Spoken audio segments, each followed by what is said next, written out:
السلام علیکم ورحمۃ اللہ وبرکاتہ ان الحمد للہ نحمده ونستعینه ونستغفره ونعوذ باللہ من شرور انفسنا ومن سیئات اعمالنا من يهده الله فلا مضل له ومن يضلل فلا هادي له اشهد ان لا اله الا الله وحده لا شريك له واشهد ان محمدا عبده ورسوله اما بعد۔ عبداللہ ابن سبا یہودی کا ایجاد کردہ فرقہ سبائی رافضی شیعہ بڑے عجیب لوگ ہیں۔ ان میں سے جو تقیہ کے فضائل و مناقب نظر انداز کر کے کبھی کبھی سچ بول دیتے ہیں جیسے حسن یاری وغیرہ، تو وہ صاف الفاظ میں یہ اعتراف کرتے ہیں کہ 1400 سالوں سے اہل اسلام کے ہاتھوں میں موجود کتاب اللہ، قرآن مجید، فرقان حمید، اللہ کی طرف سے نازل ہونے والی کتاب، یہ اپنی اصلی حالت میں نہیں، نعوذ باللہ ثم نعوذ باللہ، بلکہ صحابہ کرام نے اس میں تبدیلی اور تحریف کر دی تھی، نعوذ باللہ۔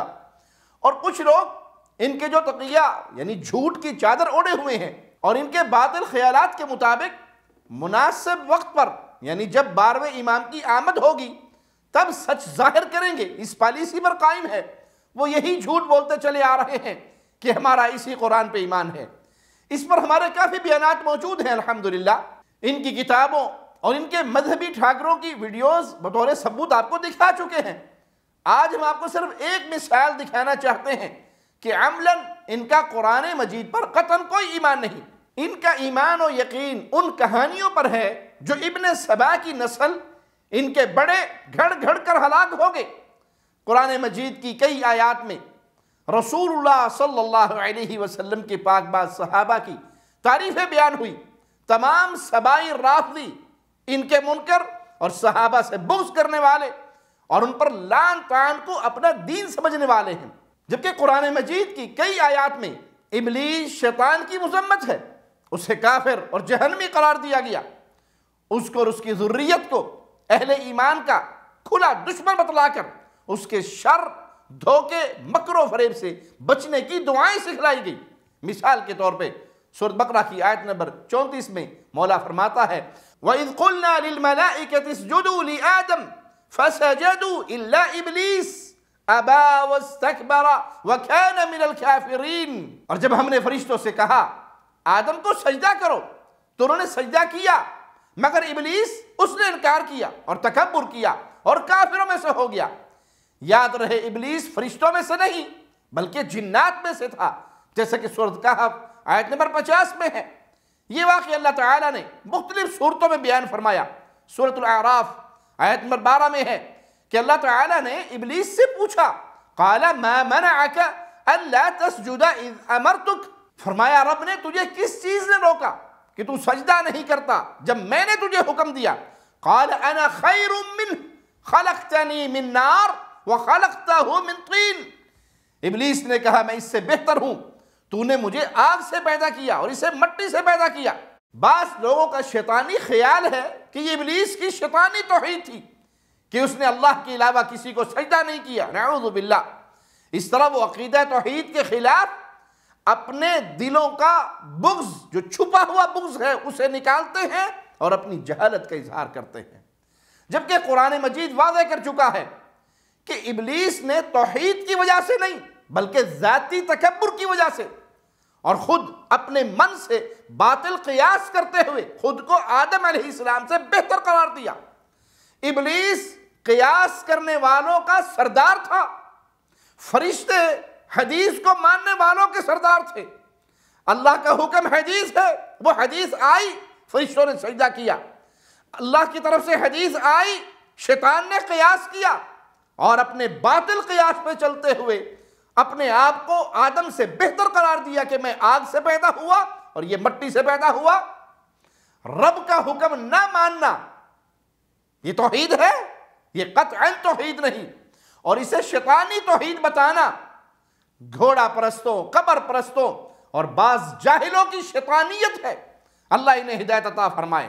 سورۃ اعراف آیت نمبر 13 سے مولا کا فرمان سنیے قال فاهبط منها فما يكون لك ان تتكبر فيها فاخرج انك من الصاغرين فرمایا بس اس سے اتر جا، یعنی جنت سے نکل جا، کیونکہ تیرے لیے یہ نہیں کہ تو اس میں تکبر کرے، سو نکل جا، تو ذلیل ہونے والوں میں سے ہے۔ اس کے باوجود ابلیس باز نہ آیا، قیامت تک کے لیے رب سے مہلت مانگی۔ کیوں؟ توبہ طائب ہونے کے لیے، معافی مانگنے کے لیے نہیں، بلکہ اللہ کے بندوں کو صراط مستقیم سے گمراہ کرنے کے لیے۔ اور رب نے مہلت دی اور فرمایا، آیت نمبر 18 ہے سورۃ اعراف کی، قال اخرج منها مذموما مدحورا، نکل جائے اس جنت سے مذمت کیا ہوا، دھتکارا ہوا۔ لمن تبعك منهم لأملأن جہنم منكم اجمعین، بے شک ان میں سے جو تیری پیروی کرے گا میں ضروری جہنم کو تم سب سے بھر دوں گا۔ یہ بات کنفرم ہے کہ ابلیس اور اس کے پیروکار جہنم کے ایندھن ہوں گے۔ لیکن شیعوں کے بعض نام نہاد علماء کو دیکھیے، یہ ان کا عالم ہے واسق الشمری، یہ کیا کہتا ہے ذرا سنیے۔ ابلیس رجل موحد مؤمن بولاية علي بن أبي طالب، هذه ملاحظة جدا مهمة، ومؤمن برسول الله صلى الله عليه وآله. إبليس لا يمكن له أن يكون سيد الجن العابد إلا أن يكون شيعيا. إبليس شيعي، وعبد الله بن سبأ شيعي. قد تقول شيخنا هذا إبليس شلون تقول شيعي؟ هذا من الهراء. أنا أتحدث فيما قبل انحرافهم. يعني شوف أكبر علامة من علامات عبد الله بن سبأ أنه يقال أن عبد الله بن سبأ كان يرفع شعار البراءة من أبي بكر وعمر. اس کے بقول ابلیس موحد آدمی ہے، انا للہ و انا الیہ راجعون، اور سیدنا علی کی ولایت پر ایمان لانے والا فرد ہے، رسول اللہ پر بھی ایمان رکھنے والا ہے۔ ابلیس شیعہ ہی تھا، عبداللہ بن سبا بھی شیعہ تھا، کیونکہ وہ ابو بکر و عمر سے برات کا اعلان کرتا تھا۔ اب آگے چل کر اس نے یہ بھی کہا، ذرا غور سے سنیے۔ هذا هو الذي يفسر أن إبليس عندما لقى عليا عليه السلام قال أنا أحبك. إبليس شيعي مخلص ما عنده مشكلة، إنما عصى الله في عدم السجود، انحرف وأصبح من الملعونين لعنة الله عليه. کہتا ہے یہ چیز واضح کرتی ہے کہ ابلیس شیعہ تھا، جب وہ سیدنا علی سے ملا تو کہا میں آپ سے محبت کرتا ہوں۔